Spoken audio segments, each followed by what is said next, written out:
Good evening, everyone. We still have a few people joining the waiting room, although actually we've already reached over 200 of you joining us this evening, so that's fantastic. Thank you so much.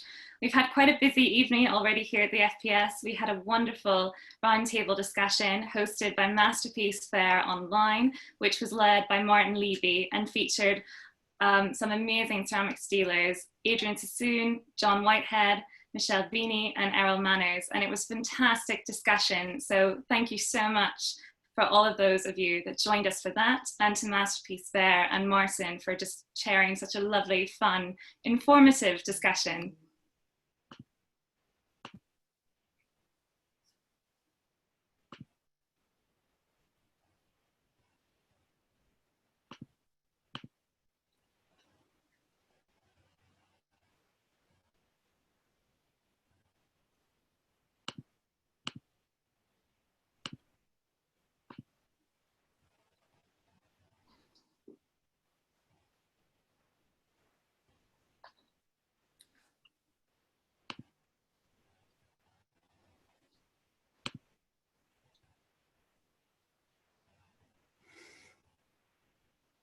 Fantastic. I think we're almost there. We've got just over 220 of you have joined us this evening. I know we've got a few more people joining us in the waiting room.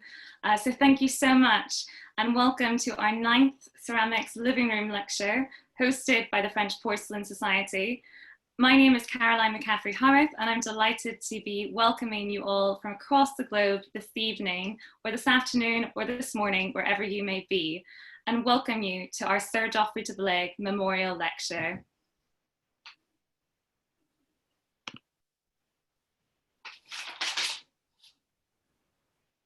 We're joined this evening by our website administrator, Felix Zorzo, who's done so much getting everything sorted for our Zoom meetings that we've been having each week. And always at our side is Sophie von der Goltz for helping as well. So much appreciation to you both for all of the work that you do. Thank you to everyone who joined us for our AGM just a short while ago. And we're delighted to have so many of you joining us this evening as well. I know that many of our French Porcelain Society members are here with us, so welcome and thank you. And thank you to all of our new members that have continued to join us over the last couple of weeks. We're so delighted to have you on board and to continue hosting these living room lectures over the next couple of months. So we're so delighted that you've chosen to become members of the FPS. If you'd like any more information about membership or about what we do, you can find us on Facebook, on Twitter, and also on Instagram, or you can follow our website, thefrenchporcelansociety.com. Huge welcome also to many other decorative art societies, the ceramic circles from across America and Canada, the English Ceramic Circle, the Amis de Sèvres, Keramos, the Amici del Doce, and other decorative art societies such as the Furniture History Society and Attinem Trust that continue to join us every week. We're so delighted to have so many people every week sharing in our love and enthusiasm for the decorative arts. So welcome, especially during these rather troubling and strange times. If you have any questions for our speaker, you can type them in the chat box at the end, which is at the bottom right-hand side of your screen on Zoom. You can type these during the lecture, and then we will have time for a Q&A session afterwards. So please feel free to think of lots of questions and type them when we're done, and I'm sure our speaker will be delighted to answer those for you as well. The lecture should last for just under 50 minutes, and then we will move on to a Q&A session. This evening is our annual lecture in honour of Sir Geoffrey de Bellaigue. Sir Geoffrey de Bellaigue was president of the French Porcelain Society from 1985 to 1999. And of course, he was also the director of the Royal Collection and surveyor of the Queen's Works of Arts until 1996. Many of you will be familiar with his monumental 3-volume French Porcelain in the Collection of Her Majesty the Queen, which was published in 2010. He is a great friend of the FPS and the Society, a mentor and a very encouraging and generous scholar for many of us who are here and present this evening. So we're delighted that you could join us on a rather different virtual annual Sir Geoffrey de Bellaigue Memorial Lecture. And I'm so delighted to introduce you, therefore, to our speaker for this evening, Dr. Julia Weber, Director of the Dresden Porcelain Collection. Julia studied art history, archaeology, and French literature at the universities of Augsburg, Bonn, and Basel. As an intern at Waddesdon Manor, the wonderful Rothschild property, she fell in love with 18th century decorative arts and applied art. I'm sure many of us can share that feeling. From 2008 to 2012, she prepared a comprehensive catalogue of Meissen porcelain with East Asian decoration in the East Schneider collection at the Lustheim Palace, which was published by the Bavarian National Museum. She then worked there as their ceramics curator. In August 2016, Julia was appointed director of the Dresden Porcelain Collection, which she is going to tell us quite a bit about this evening. With a lecture entitled A King's Passion, the creation of the Dresden Porcelain Collection, we are so delighted to have you join us this evening, Julia, and we welcome you for the Sir Geoffrey de Bellaigue Memorial Lecture. Thank you so much. Thank you, Caroline. Happy. So I get started. Here we are. So good morning, good afternoon, good evening, everyone. I'm delighted to speak to so many old and new friends of the French Porcelain Collection. And my lecture today would like to introduce the history of the Dresden Porcelain Collection and to some of its highlights. Many of you porcelain enthusiasts may already be familiar with this topic. However, since the series of Zoom conferences has also brought many new interested parties to us, we thought it would be a good opportunity to retell the story of the beginnings of European porcelain and to combine it with a look behind the scenes of the Meissen Manufactory and the Dresden Porcelain Collection. The establishment of the famous and outstanding Dresden Porcelain Collection was a truly historic achievement. After more than 200 years of vain experimentation all over Europe, it was in Saxony that the alchemist Johann Friedrich Böttger discovered the recipe for making white porcelain.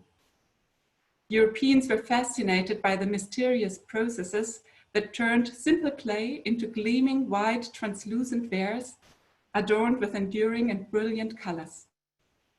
Very delicate and at the same time resistant to heat. Nothing comparable had been produced in Europe before.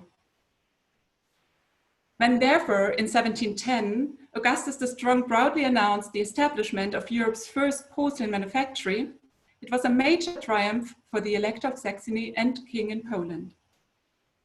The royal manufactory established in the Albrechtsburg in Meissen was a unique trump card that distinguished him from all other European princes. Porcelain played henceforth a crucial role in the splendor of the Saxon-Polish court. In a period of roughly 20 years, Augustus the Strong compiled the largest collection of East Asian porcelain in Europe. His collection once comprised almost 29,000 pieces from China and Japan. At first sight, it might seem surprising that the king spent such tremendous sums to porcelain from the Far East, since he could now produce his own porcelain in Meissen. However, it took 2 decades before the highly complex and groundbreaking technology was developed to a degree that Meissen porcelain could actually rival the East Asian imports. In the beginning, the Meissen Manufactory was more of a prospect, but such an auspicious one that Augustus the Strong had to place him forth. To distinguish himself from other European princes, Augustus the Strong did not plan to adorn a private cabinet in his residence with figures and vases and wall brackets, as it was fashionable among princes and nobles at the time. Instead, he decided to dedicate an entire palace to his ever-growing royal collection of East Asian and Meissen porcelain. In 1715, he purchased the so-called Dutch Palace on the northern riverbank of the Elbe for this purpose. In the following years, he ordered porcelain and other exotic wares like silks, lacquer cabinets, and soapstone figures from Holland to furnish the pleasure palace in the Indian style. His porcelain collection was so extensive that he could decorate each room with porcelain of a different type and color, as documented in the inventory book of the Dutch palace. Well, we have to use our imagination to envision the colorful and varied interiors described in the inventory. The Chinese vases painted in red and gold, for example, stood on gilt brackets in front of black lacquered wall panels with colorful decoration. The white figures and dishes from Dechwa again were put against highly gilt lacquer panels embellished with Chinese figures in relief that were actually made in Saxony in imitation of East Asian examples. In contrast to the East Asian appearance of this room, the following room in the circuit had a European character. The walls were clad with linen cloth in green and red and colorful textile columns with carved capitals. Here, the white Meissen porcelain was set on red lacquered consoles.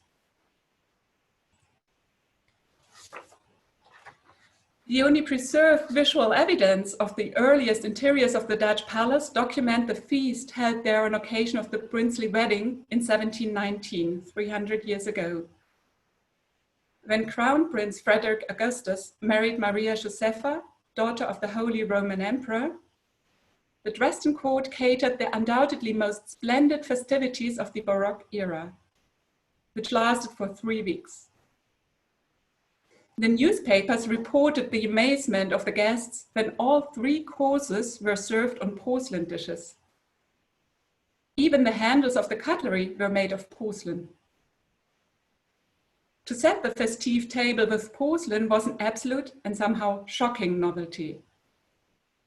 Only Augustus the Strong allowed himself to expose his royal collection to such a danger, knowing that he would soon be able to replace all broken Chinese and Japanese pieces with the help of his own manufactory. Rather effectively, the king emphasized the unlimited availability of porcelain in Saxony that the Meissen Manufactory promised. 10 years later, the Meissen Manufactory could actually deliver what the king had anticipated. By then, it was capable of copying not only the smallest and simplest, but also the largest and most technically demanding Far Eastern examples. To demonstrate the newly achieved competitiveness of the Saxon porcelain, the Dutch palace was extended to residence-like proportions with 4 wings surrounding an inner courtyard, the so-called Japanese palace. This unique palace for porcelain is depicted in a view of Dresden painted by Bellaigue 20 years later. The canvas shows the idyllic setting of the palace on the northern riverbank opposite the historic center of Dresden, where the Catholic Church of the Dresden course was just under construction. The Japanese palace forms the focal point of the modern Baroque part of the town. Its signature pagoda roofs are the only reminder of the thousands upon thousands of Chinese and Japanese porcelain pieces gathered inside. This 3D visualization gives an impression of how Augustus the Strong planned to display his porcelain collection within. The virtual reconstruction is based on detailed designs of the interiors.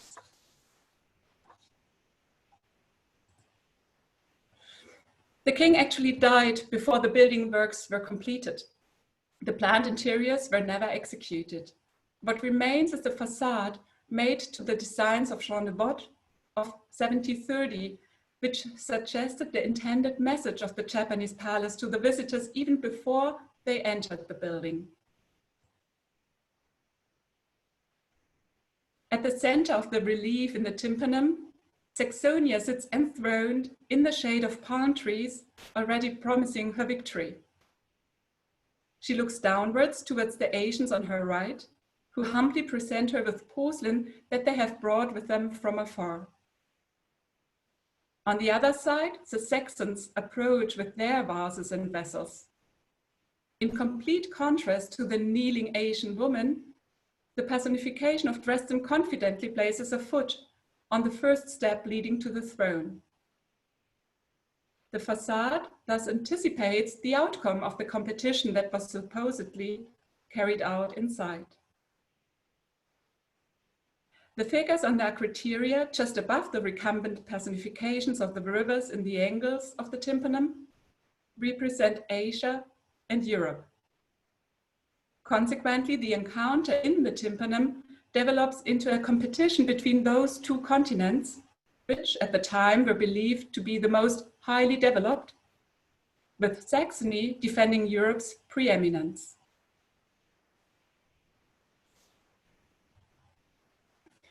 Having entered the Japanese palace, the visitors first marveled at the quality and diversity of Augustus the Strong's Chinese and Japanese porcelain. The East Asian works, grouped according to types and colors in the rooms of the ground floor, set widely admired standards, which were to be outrivaled by the Meissen porcelain on the first floor.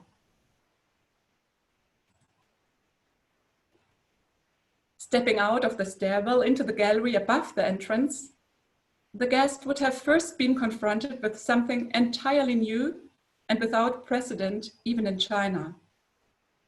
The gallery was to house a complete menagerie of mostly life-size porcelain animals. These monumental works demonstrated what Saxon genius, on the basis of European artistic principles, could shape out of the foreign material. Only 20 years after the establishment of the first European porcelain manufactory, the Saxons had brought this extremely complex technology to an astonishing summit that maximizes the material properties of porcelain. Augustus the Strong's visionary ambition and his merciless persistence were crucial for this outstanding achievement. When he placed the order for a life-size menagerie at Meissen in 1730, the manufacturers were shocked. However, when pointed out to the lack of kilns in adequate sizes, the king just asked to construct bigger ones. Building kilns capable of heating up to the constant temperature of 1,400 degrees Celsius or 2,500 degrees Fahrenheit for many hours was in itself a groundbreaking achievement. This pelican demonstrates vividly Meissen's tour de force. For years, the manufacturers experimented with new clay compositions. At first, they added sand and argil to lend more stability to the monumental figures during firing. As a result, the body turned grayish, as you can see at the unglazed parts of the back. Later, they added white ground porcelain sherds. The weight pressure of the irregular shapes is deducted unevenly. This led to cracks during the firing process when the porcelain bodies shrank almost 20%. You can virtually see how the forces acted on the pelican. The upper part of the back, for example, bent backwards, resulting in a gash in the face. These damages seemed, however, acceptable at the time. They were just filled with sealant where necessary. Most of the animals stayed white, as additional firings of painted decoration were too risky. Johann Joachim Kendler designed the model of the pelican. Augustus the Strong had hired him at Meissen explicitly to create the royal porcelain menagerie. Trained as a sculptor of wood and stone, Kendler adapted himself very quickly to the plastic material of porcelain, coping with its specific challenges. Very cleverly, he chose the moment when the pelican swallows a fish, which gave him the excuse to rest the heavy head on the back of the bird, as otherwise the long neck would have bent during firing. At the same time, Kendler captured the pelican in a rather natural attitude. Kendler's striking talent to represent animals vividly in their characteristic attitudes also becomes apparent in this pair of vultures. Kendler had the opportunity to study living examples in the aviaries of the Royal Hunting Palace in Moritzburg. His written work report reveals his fascination with the brute nature of the animals. Obviously intrigued, he describes how one of the vultures snatches a cockatoo and devours its entrails. Just the moment Candler records in porcelain.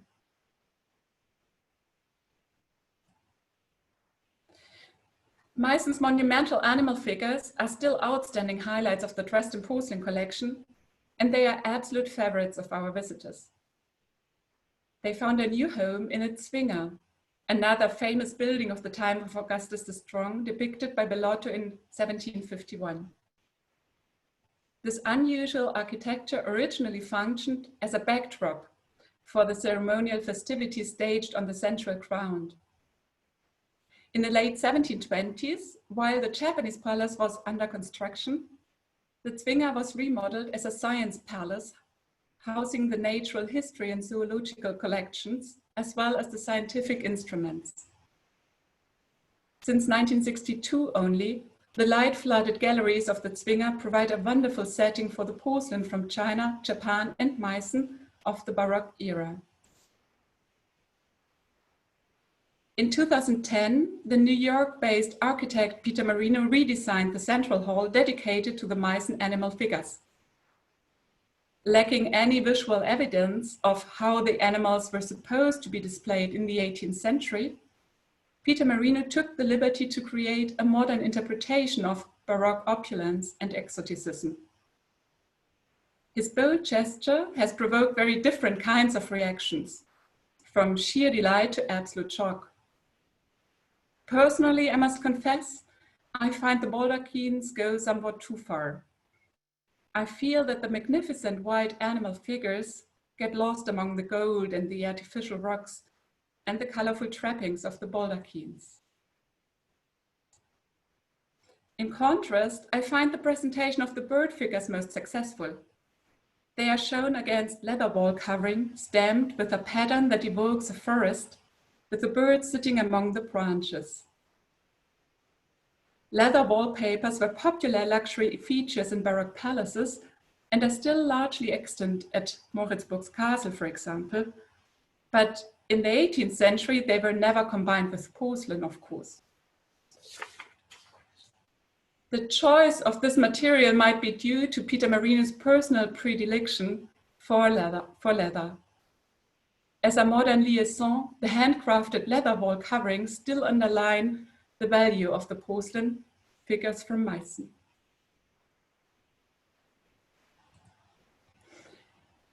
So far, I emphasized the decisive role of Augustus the Strong for the foundation of the Dresden Porcelain Collection. You see here the monumental porcelain figure of his son and successor, Augustus III, with the traditional haircut and dress of Polish kings. Like his father, he ruled over Saxony and Poland-Lithuania at the same time. One often reads that Augustus III preferred paintings to porcelain.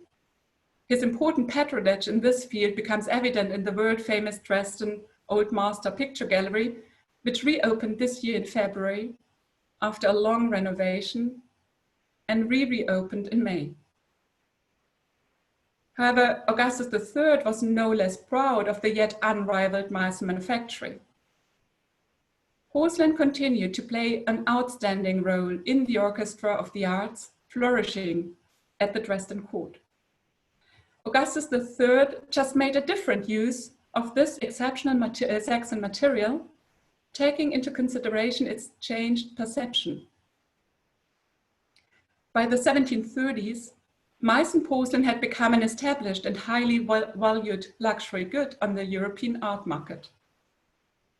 The completion of the Japanese palace interiors became somehow superfluous, as its main goal had already been achieved. The Meissen Manufactory had proven its competitiveness with the East Asian prototypes. Its establishment assured that porcelain became a commodity in Europe, though still a very exclusive and prestigious one, of course. Metaphorically speaking, porcelain migrated from the walls onto the table. Consequently, table services were among the first orders Augustus III placed at Meissen. They were delivered to the court pantry and court kitchen instead of the Japanese palace. However, the first Meissen royal table services still reflect the competition with East Asian models through that painted decoration, the so-called red dragon and yellow lion patterns. These decors are direct copies of Japanese examples in the Kakyamon style. The choice of these specific motifs among the many Meissen copies was by no means random. The Europeans were well aware of the symbolic meaning of the dragon in China. In one example, it is called the Chinese imperial coat of arms in the historic inventory book of the Dresden Porcelain Collection. On the other hand, the lion was a traditional heraldic animal in Europe since antiquity. Of course, the lion is actually a tiger. However, in the historic documents, it is invariably identified as a lion. Hence, the two Meissen table services destined for the courts in Dresden and in Warsaw, respectively, juxtaposed Chinese and European sovereignty. Augustus III dared to eat from tableware bearing the sign of the Chinese emperor, as his royal manufactory had proven the equality, if not superiority, of Europeans in the Chinese art par excellence, the making of china or porcelain. In a very playful way, the handles of this unique tureen refer to the two main motifs of the first royal table services, the dragon and the lion. In my opinion, the tureen is a most charming example of Kendler's imagination of fine sense of humor. It also exemplifies how freely the Meissen artists transformed the Far Eastern example.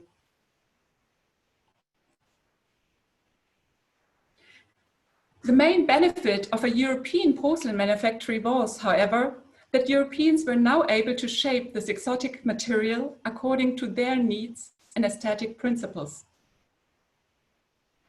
The famous Meissen Swan service is an obvious example for this innovative approach to porcelain design. It was made for the Saxon Prime Minister, the Count von Brühl, and it originally comprised more than 2,000 individual pieces.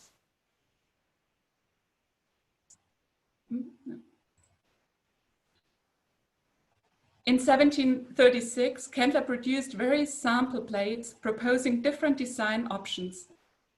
Brühl opted for the model whose surface completely dissolved in relief pattern, reminiscent of rippled water or of shells.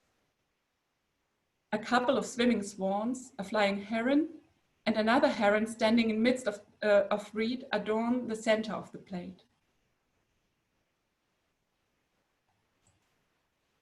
Based on the sample plate, Kendler and his joint modelers developed a rich variety of vessels with plastic applications referring to the core motif of water or sea.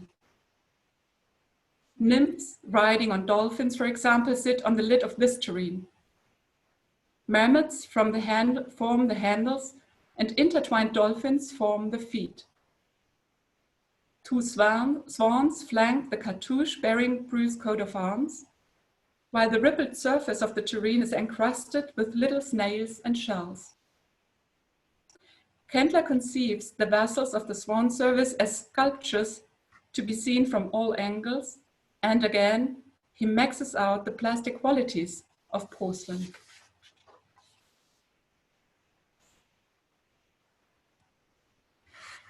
At first sight, it might be surprising that the most important Meissen table service of the 18th century was made for Brühl and not for Augustus III.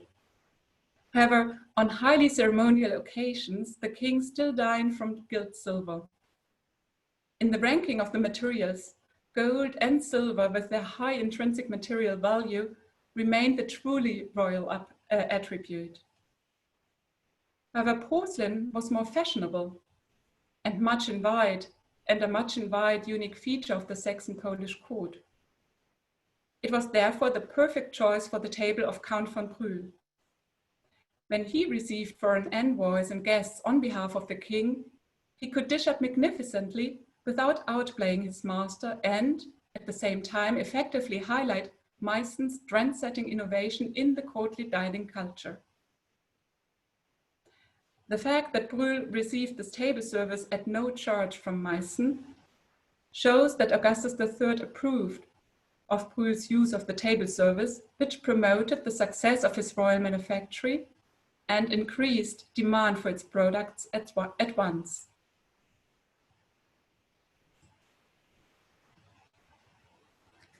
Augustus III achieved a similar advertising impact with his well-placed royal gifts of Meissen porcelain to various princes and high-ranking nobles.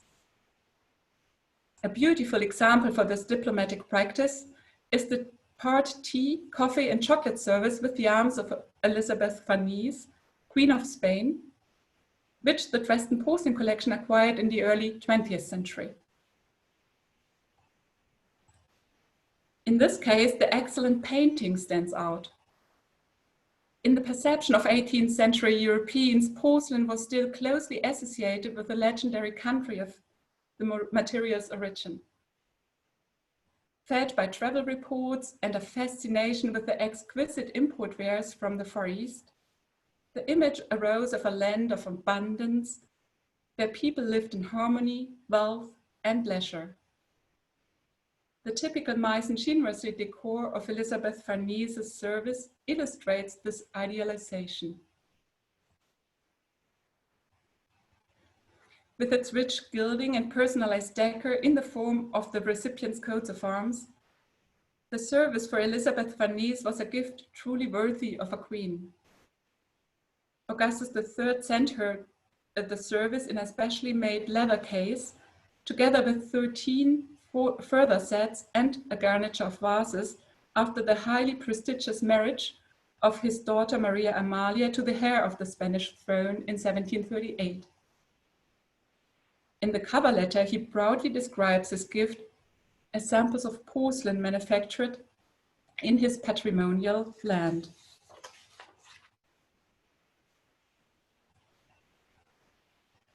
Having addressed Meissen's importance for an innovative table culture at the Dresden court, as well as for the Saxon-Polish diplomacy, I would like to point out another signature function of the Saxon porcelain at the time of Augustus III.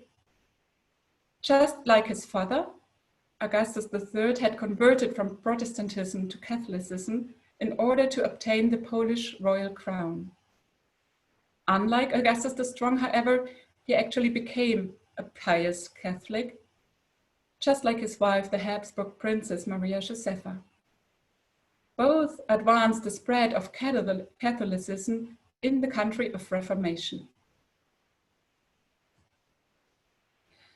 The raised influence of the Roman Jesuits pursuing the Counter-Reformation in Saxony shines out in the prominent court church built under Augustus III. The underlying theological program of the sculptures adorning the nave and low aisle closely reflects the Jesuit doctrine. Both the king and the queen ordered several important religious altar garnitures from Meissen figures and groups for royal gifts or for their private devotion. In 1738, for example, Kendler received a copper plate from the royal court representing the death of St. Francis Xavier. The copper plate remained in the Dresden Kupferstichkabinett. It repeats a painting by Carlo Maratti in the Roman Jesuit church Il Gesù. St. Francis Xavier was an early friar of the newly found Jesuit order. He acted as a missionary in Portugal's Far Eastern colonies in India, Malaysia, Indonesia, and Japan, and he died in 1552 on the passage to China.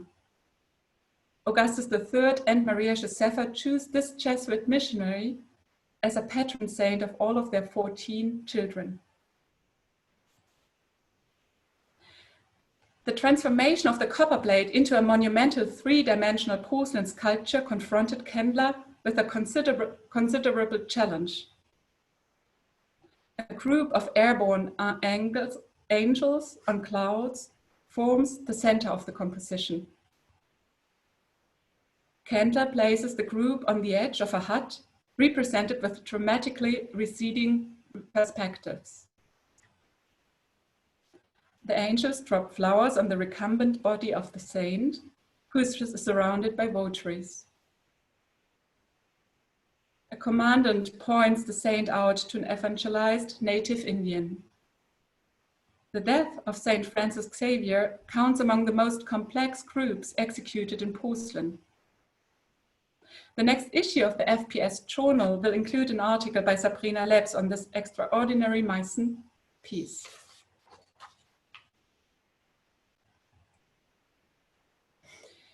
Even more ambitious, however, is this equestrian statue on a high pedestal surrounded by allegorical figures on rocks. It was presented to the king as a model for a larger-than-life monument, which would have measured around 11 meters or 36 feet. Kendler already suggested this almost megalomaniac project in 1734, only 3 years after his appointment at Meissen. He was convinced that Saxon porcelain was a luxurious all-around material that could replace even bronze or marble. Work started only after the firm re-establishment of the Saxon-Polish Union in 1751. The small-scale model dates from 1753. 4 years later, the plaster models for the monumental execution were finished and stored in a specially erected timbered house. However, the outbreak of the disastrous 7 Years' War prevented the completion of the monument, and therefore we cannot really know whether this technically pioneering project was feasible at all. Yet the model alone attests to Saxony's high-reaching ambitions associated with this monopoly in porcelain making. The allegorical figures on the rocks, an innovative addition to the traditional scheme of equestrian stages, represent princely virtues like piety, justice, and strength. In the middle of the long sides recline the river gods of Vistula and Elbe, referring to the two countries governed by Augustus III.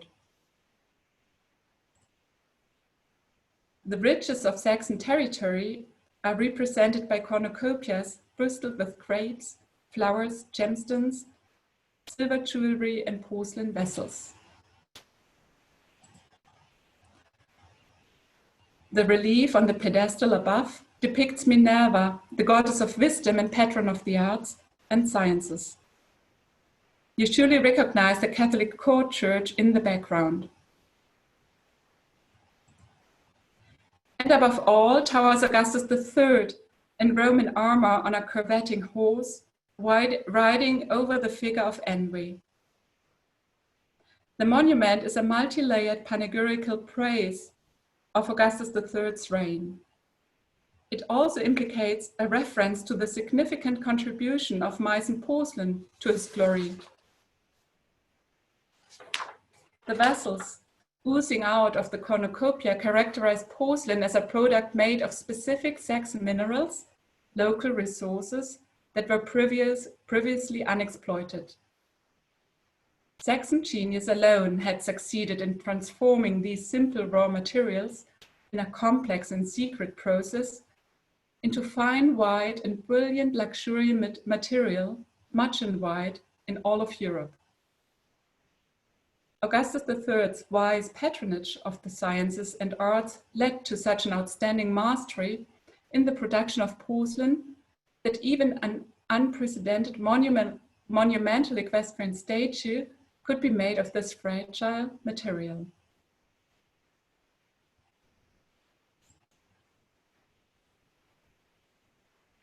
Having introduced to you the history of the Dresden Porcelain Collection and the different roles that Augustus the Strong and Augustus III played in its formation, I would like to conclude my lecture with glimpses into recent exhibition projects of the Dresden Porcelain Collection, including a look behind the scenes. Besides the unfinished Japanese palace, The Dresden court residence provided a second venue for the presentation of parts of the royal porcelain collection, the so-called tower room in the north wing facing the court church. Nearby the state apartment as it was, the porcelain cabinet provided an unusually high-profile setting for the royal collection and, most notably, for the best wares from the Meissen Manufactory. The porcelain cabinet remained in the tower room with one or two changes for over 200 years. The earliest impression of the display of the porcelain pieces can be gained from a shot of the interior taken in 1896. The Dresden Palace was badly hit during the bombing of Dresden in 1945 and was almost completely gutted by fire. The tower room and state apartment both fell victim to the flames. Only about 1/3 of the porcelain pieces placed in safekeeping outside of Dresden before the bombing were to be returned once the war was over. Just like the famous historic green walls inaugurated in 2006, the interiors of the state apartment and the tower room were reconstructed and opened last September. In contrast to Augustus the Strong, who had the splendid state apartment completely redesigned in only 2.5 years, we did not entirely succeed in completing them, I have to admit. Unfortunately, this is especially true for the porcelain cabinet. According to the site management, there's a lack of carvers and gilders for the many hundreds of handmade wall consoles. This is why we have not yet been able to install the main attraction of the room, the 22 monumental white Meissen vases, which pile up to the ceiling as eye-catchers. The many losses suffered during the war, however, means that anyways only a fraction of the room's wall brackets will host items they once did. The empty wall consoles will always remind us of the checkered history of this room.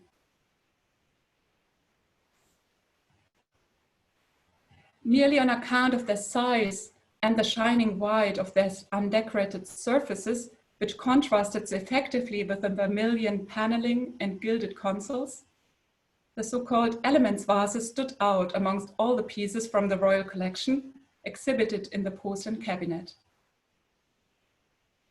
Kendler designed the innovative and extravagantly sculptural garniture in 1741 as a royal gift intended for the French king, allegorizing fire, water, air, and earth. Fire, for example, is represented by the father of all the gods of antiquity, Jupiter, who is seen riding an eagle and hurling a lightning bolt. In the richly peopled relief scene on the body of the vase, fire is equated with the art of war, the battle scene being flanked by Mars and a fully modeled trophy of the spoils of war with weapons, armor, and military drums as a sign of victory. Chained to the foot of the vase is a captive figure whose hair and cloth mark him out as a native of the continent of America, colonized by Europe.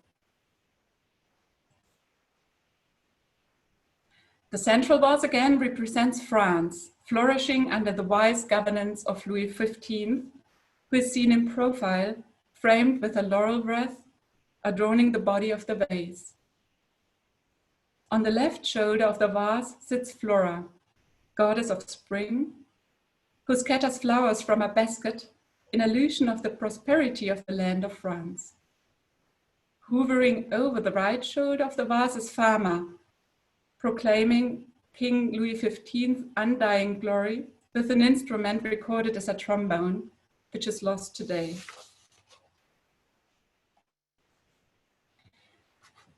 Glorifying of the monarch through the allegory of the four elements was a stock ingredient in the praise of rulers that had been cultivated most assiduously under the Sun King of Louis XIV in France.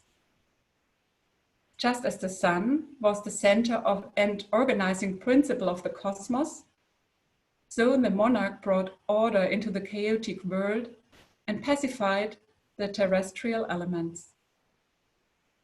Although the 4 elements still belonged to the repertoire of themes of court art when Kendler designed this famous garniture at Meissen, the expression had by then become very much interchangeable and generic. This is demonstrated by the fact way that in producing a second set of elements vases for Augustus III, only the portrait, the coat of arms, and the insignia needed to be replaced. The likenesses and insignia of the 2 kings and the figural decoration of the central vases were also reused for 2 further monumental garnitures. In one set, in place of the allegorical depictions, the vase bodies are decorated with snowball flowers and birds, and in the other, flowering branches and putti. Unfortunately, no complete set of these 2 garnitures is preserved. Due to their extreme sensitivity during firing and the great haste with which these vase sets were designed and produced, leaving hardly any time for the necessary air drying of the workpieces, each vase type was a precaution molded several times. The production was incredibly fast. Ordered in December, the sets were completed in the following summer. But the political circumstances changed even faster.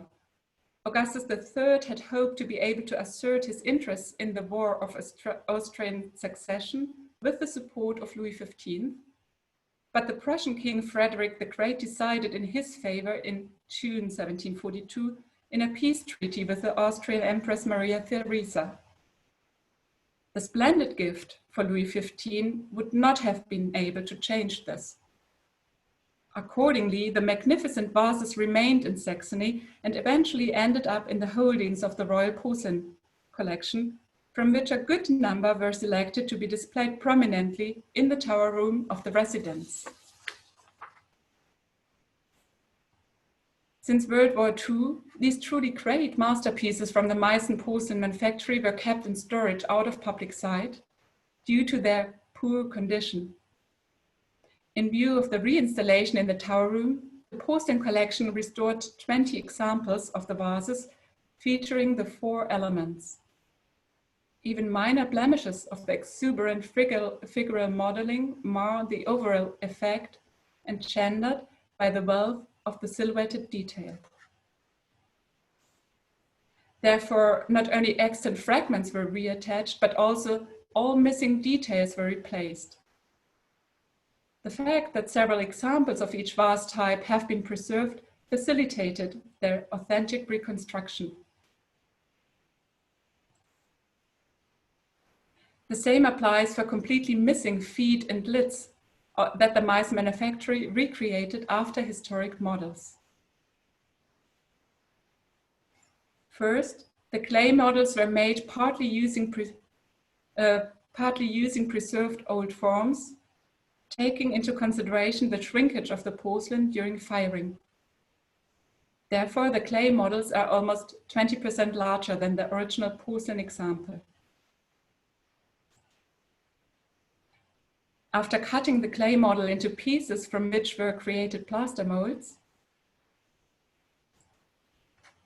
the individual parts were cast in plaster molds.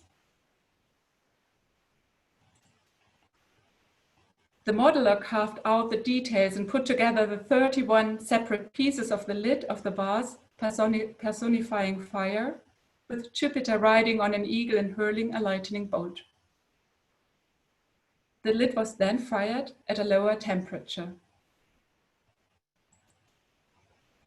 And finally, the lid was dipped into a glaze that appears bluish before the final high firing at around 1400 degrees Celsius. It was a great pleasure and privilege to accompany this process from beginning to end. A short film, which you can find on our website, together with other films about the porcelain cabinet and the parade apartment, will give you an even more detailed impression. The films are on YouTube and you can choose English subtitles. And while the completion of the porcelain cabinet is still to be awaited, you can read about all facets of its 300-year history in the publication of my colleague Annette Lösch, if you like. And I would like to end my presentation today with a glimpse into the redesigned so-called Böttger room of the porcelain collection in the Zwinger. It is located on the level of the corridor on the roof of this lofty Baroque building. And you can see the illuminated pavilion on the right side of the picture. Oops. No. This room can be rightly called the heart of the porcelain collection, named after Johann Friedrich Böttger, who famously created Europe's first porcelain. This room is devoted to the earliest products of the Meissen Manufactory. 300 years ago, these items were a true sensation. Thanks to Augustus' virtually unbounded passion for collecting, the Dresden Porcelain Collection holds the most important stock of Meissen stoneware and porcelain from the Böttger era in the world, including a great number of these amazing black glazed and cold painted pieces, imitating East Asian lacquer works. The new presentation contrasts the Baroque-like wall arrangements in front of shiny blue fabric with a clear row of modern showcases in which the individual pieces can be studied. The integrated accent lighting now allows the finest details of the cut, faceted, relief decorated, silver mounted and black glazed surfaces to be observed. It was important to us to group the exhibits in the showcases in such a way that the visitor is stimulated to compare and pay attention to the details. Here's a series of jugs of the same type that demonstrate the sheer inexhaustible ingenuity with which the red porcelain stoneware has been refined. For without such further processing, the design reveals the extraordinary plasticity of this novel material, but the matte red surface differs little from conventional European stoneware. The hardness and density of the body, however, made it possible to cut, grind, and polish stoneware vessels such as glasses or precious stones to a high gloss. A lot of space has been given over to the extraordinary monumental stoneware vessels that Augustus the Strong had made according to models from his silver buffet. They need not fear comparison, I think. We also integrated a series of large vases that sank or burst open in the fire. Artificial shadows intensify the impression of their tilt. But they stand. At the same time, they show the forces they were exposed to in the fire, which were difficult to control. And despite their deformations and cracks, they entered the royal collection as technological masterpieces and small marvels. The Böttger room would like to convey an idea of the visionary spirit of adventure, self-sacrificing daring and sheer inexhaustible ingenuity that led to the groundbreaking Saxon inventions that soon became the talk of Europe. I would be delighted if you could, at some point, all come and visit us again and to see our treasures here in Dresden. And I promise they are even more beautiful as on the digital photos. Well, I thank you for your attention and interest. And I would also like to thank the organizers who have made it possible for us to stay connected throughout this challenging time and even to win over new porcelain lovers for our circle. And a very warm thank you, therefore, from my living room to Caroline, Felix, Sophie, Nette, and Patricia, and all the others who make this possible so charmingly for us. So hip, hip, hooray, and thank you. Well, thank you, Julia. That was a tour de force of the Dresden Porcelain Collection, and absolutely amazing just to see the ingenuity and innovation of all of those pieces. For me, I think it's the pelican. That's just my favorite. I absolutely love that. And the movement and the sense of oh, everything. It's just joyful. So thank you so, so much. That was wonderful. Just before we head to questions and answer session, I'd love to invite you all next week to join us for our upcoming lecture. I don't know if you're able to move just one screen. Perfect, thank you so, so much. So next week, please do note the new time. So moving forward, all of our lectures will be taking place from 6 p.m. UK time onwards. So please do note the time change. But next Saturday, we're delighted to be welcoming Pamela Roditi, a wonderful speaker and great supporter of the FPS, who will be speaking to us on the subject of two travelers exploring two white French soft-paste porcelain figures, a perfect topic for Saturday the 4th of July, and it will be happening at 6 p.m. next week. So please do come back and join us. Same time, same place, just not the same time, but we will see you then. If you do have a question for Julia, please do write that in the chat box. I know a few have already come in, so I'm just going to pull up a couple that have come in already. We've had one asking what happened with the original molds. So they keep any of them like they did in Sèvres for some of the most important pieces? Do any of the molds still exist?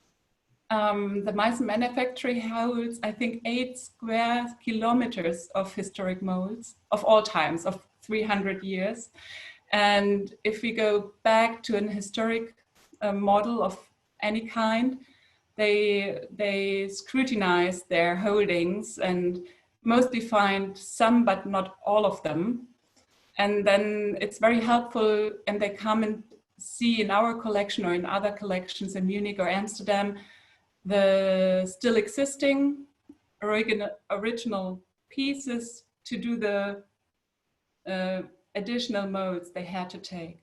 And for example, for the elements vases, they were reproduced in the 19th century in a little alternated way. And so for us, it was important to take molds from our historic parts, from our historic vases. And happily, as I showed you, we have sometimes 10 or 12 of the same kind, and each one is missing a little part, but one of them kept the part missing in another vase. So in this way, we could match and recreate the missing bits. Wow, amazing. That's fantastic. Thank you so, so much. A question from Errol Manners. In the old photo of the Turnzimmer, the chandelier seems to be from Berlin. Does it survive? I don't know it does, no. I'm not sure whether it was taken out before the war. So everything which was stuck to the wall remained in the room and was destroyed. And we don't have it. So if it went outside of Dresden over the war, it might not have been returned either, because as I said, we can only guess because we don't have an inventory of our holdings from pre-war time. But as pieces in the tower room were documented in a certain quantity, and we can compare to our holdings today, we assume that only 1/3 or so has returned to us after the war. Only 1/3. Wow. Hmm. Still out there then, perhaps. Thank you so much. We have a question from Mimi Schmidt asking if we know what inspired the interiors of the Chinese porcelain cabinets. So I think in terms of the arrangement, where was that inspiration coming from, how those pieces were arranged? Well, Augustus the Strong, of course, knew this porcelain rooms in Prussia. Mm-hmm. He had also traveled throughout Europe, so he in the Japanese palace he mixes all kinds of ideas and impressions. So the layout of the throne gallery in the Japanese palace follows closely the scheme of Versailles, of the Galerie des Glaces in Versailles. But for the schemes to set up the porcelain, I think the Prussian court was highly important. Also for combining the wall arrangement with porcelain and with ceiling paintings that had a political impact or a political message, and which really refer to pieces exhibited in the same room. That was a specific thing that you find in Berlin already before Dresden. Yeah. Wonderful, thank you. Question from Pamela Roditi, says fascinating lecture and thanks you. Her question is it known who designed the tympanum on the Japanese palace that you showed and the date of that? Well, the facade was designed by Jean de Botte, and I think that's why it's also to him that the design of the tympanum is attributed. Mm-hmm. In 1730. So there was a change of ideas about the Japanese palace in 1730. That was the year when Augustus the Strong decided to no longer juxtapose his East Asian original with Meissen copies in the same rooms, so that visitors would have thought at first to be in China and Japan, and then being pointed out to the fact that some of the pieces that he couldn't even differentiate came only from 60 kilometers from Dresden. And that obviously Meissen had equaled the imports if he can't see a difference between both. But then in 1730, Augustus the Strong got convinced that his products had even out-rivaled the East Asian imports. And then he decided to reconception of the Japanese palace, and from then on the East Asian porcelain was restricted to the first floor, and so the visitor would have wandered around and looked at the wide variety and high quality of the admired East Asian imports, but then go into the first floor and then see Meissen, which so hoped Augustus the Strong would convince him that this is even better. And so this was the new central message that was then, to be sure that everybody would understand that, be inscribed in the tympanum of the Japanese palace. So you got the idea before even entering, to be sure that you would read it in the way that Augustus the Strong wanted you to read it. So all very, very intentional, really, wasn't it? Yeah. Tessa Murdoch just says on that it's fascinating to realize that Jean de Botte designed that facade given his interesting work for Wentworth Castle in Yorkshire. Very interesting. Which I don't know. I have to get back to you, Tessa. Another great question coming from Michael Greenberger. Due to the fragility of the medium, other than leather cases for tableware, how would the figures be transported? Would it be in wooden crates so they would not get damaged?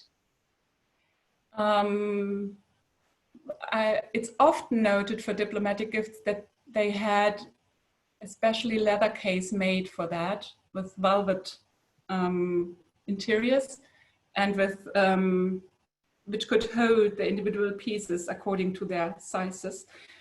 And otherwise, I think they used moss, soft green plants, and straw, and wooden cases, I guess. Yeah. Brilliant, brilliant. Thank you.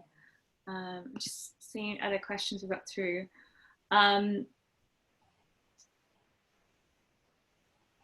Sorry, bear with me there. I'm trying to fill through some more comments. We have a question from Chad Solon. Perhaps you've referred to this already, you may not be able to say much more, but they're just asking if you're aware of pieces from the collection that were lost during the war, that they are existing in other collections and museums, if they're abroad, and if there's a plan to kind of get those back, or how does that situation work? Well, we did find pieces.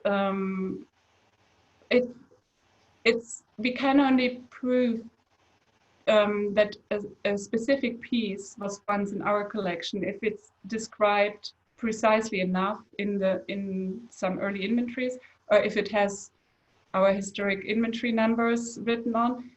and that we have a documentation of the piece up to the Second World War.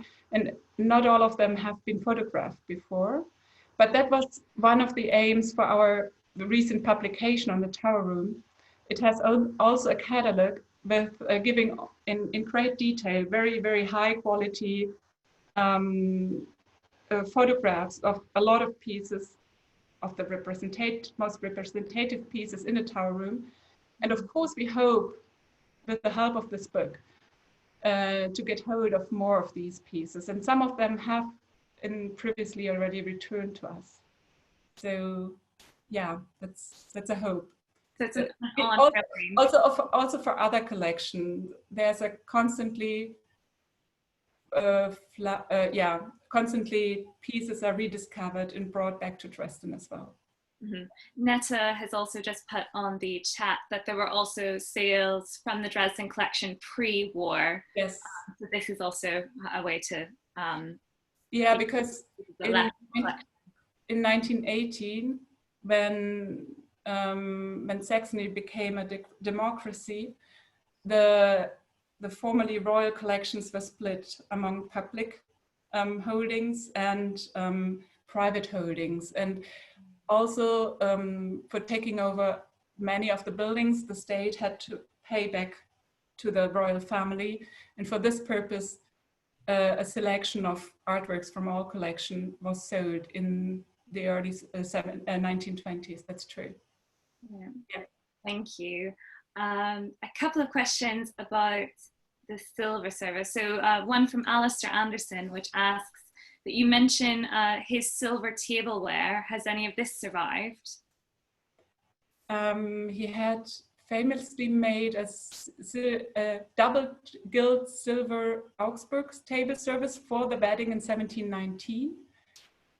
And I think a few of these pieces have survived. I know photographs, but some of them are pre-war. But I think a few have survived. One tureen, the first big representative table service at Meissen was made for Sulkowski, the first minister before Prue. And for this service, the silver service from Augsburg, made in 1719, was copied more or less in porcelain. And that's also how the shape of the big tureens is still reflected in Meissen copies. Brilliant. An extension to that from Wolfram Cup, was the silver combined with the table porcelain on occasion? Is there any evidence of them being combined together?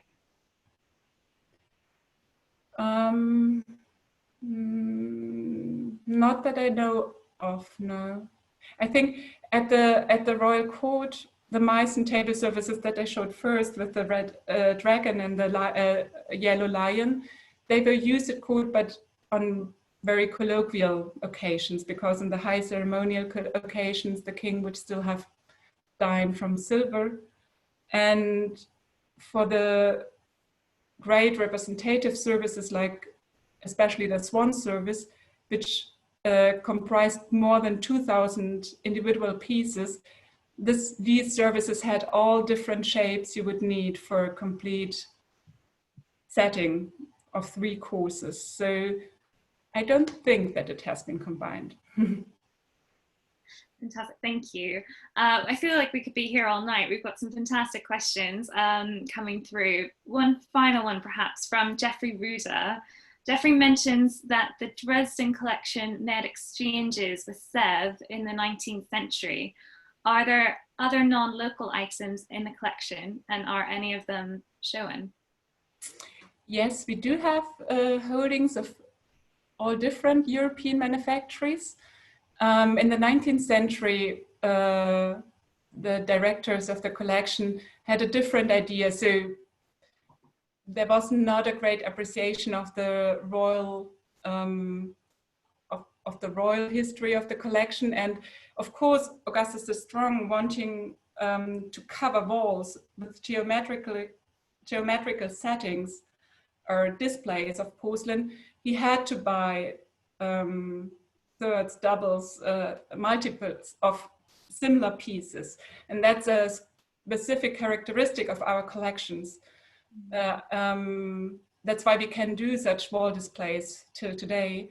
Whereas in the 19th century, the museums, of course, had representative, exceptional pieces from one period and one region and a certain type, like the V&A, for example. And well, in the 19th century, they tried to transform the royal collection into a more generic museum of world ceramic. And they started exchanging pieces, duplicas, as they said, with or sell them or exchange them for different pieces to build up a collection that reflects a world ceramic history. And in this course, they also had this exchange with Sèvres, but I would say the Sèvres were luckier in this exchange. And sometimes we didn't get the best pieces. So we have some extraordinary Sèvres as well, and it might be another occasion to present these holdings. Also some diplomatic gifts or imperial gifts by Napoleon, for example, from the early 19th century, but they are not on display at the moment. But in Pillnitz, in the Applied Arts Museum, they just restore rooms that were decorated in the Napoleonic time. And there are rooms where Napoleon met with Friedrich Wilhelm originally. And in these rooms, we will display artworks from this period. And there we might include also some of the Sèvres pieces we have in store at the moment. That would be wonderful to get them on open display, as you say. That would be lovely. Thank you so much, Julia. I think we will leave it there, but I know that we were all transported to the wonderful and incredibly snazzy porcelain collection. So thank you for that wonderful array of images and just some fantastic pieces for our Sir Geoffrey de Bellaigue memorial lecture. So thank you so much. Thank you to everyone on behalf of the French Porcelain Society for continuing to join us every weekend. It's such a pleasure to welcome so many of you. I think we had over 270 at one point this evening, which is just fantastic. Next week, we're back at a different time of 6 p.m. UK time to hear from the wonderful Pamela Roditi. So we do hope you'll be able to join us then. A final massive thank you to Julia and to everyone. Have a safe weekend and we will see you all next week. Thank you so much and take care. Thank you. Bye. Yeah, bye.